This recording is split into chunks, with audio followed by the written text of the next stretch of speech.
नमस्कार मित्रों, कैसे हैं आप। देखिए, मैं फिर आ गई एक ताज़ा और प्रासंगिक व्यंग लेके, जिसका शीर्षक है चुनाव और विकास।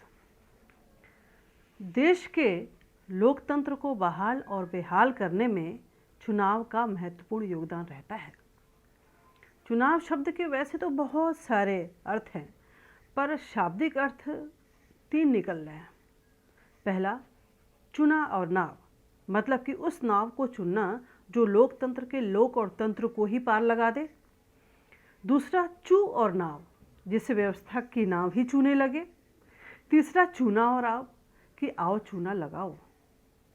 कुल मिलाकर चुनाव का अर्थ जनता द्वारा ऐसे लोगों को चुनना है जो नाव बनने के नाम पर लोकतंत्र के हर तंत्र और मंत्र को छू छू कर टपकाते रहते हैं, पर दिखावे के लिए चूना लगाते रहते हैं।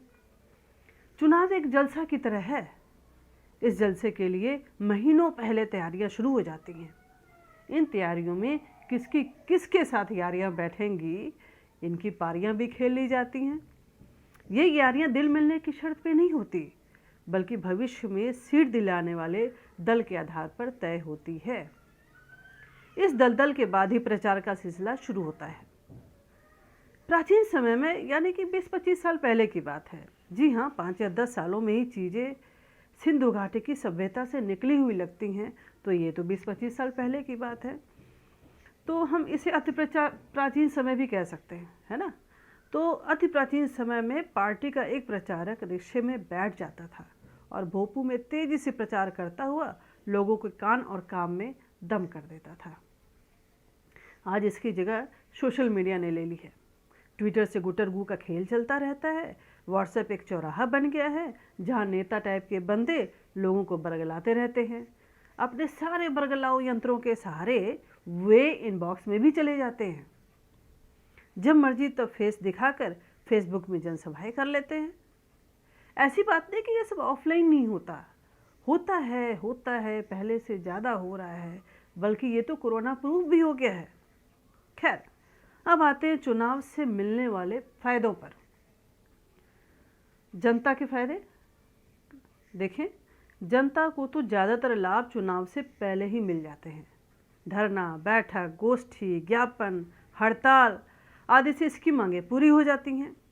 वह रंग की जगह राजा टाइप का फील करता है, गीदड़ से शेर बन जाता है।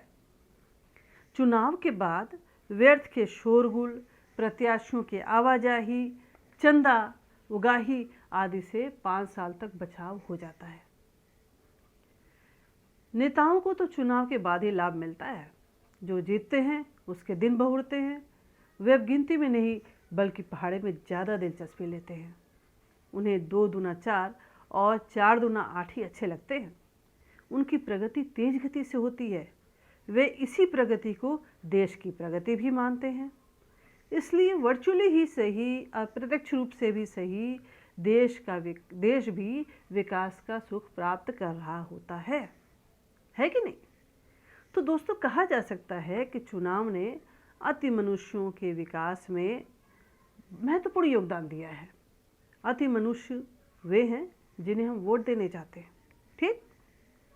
हाँ, ये अलग बात है कि डार्विन के विकासवाद सिद्धांत में इसका जिक्र नहीं है, पर जिक्र न होने का मतलब तो ये है नहीं कि हम विकास को इनकी फिक्र नहीं है।